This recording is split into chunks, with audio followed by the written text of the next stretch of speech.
Good morning, tribe. Yaje here. Just a quick update on my pawpaw situation. The fence has been repaired, as you can see, but the pawpaw is still on the ground. I'm not sure what to do. I'm not sure if I should put a pole back here,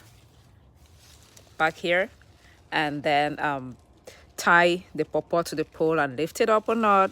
Let me know if you have ideas, but right now the pawpaw is basically on the ground. As you can see, the leaves are touching the ground and the roots of the pawpaw are exposed. I don't know if you can see that. So that's the pawpaw situation. Good news is the fence is back up. Those are the remains. Thank you for watching and thank you for your encouragement. We keep pushing.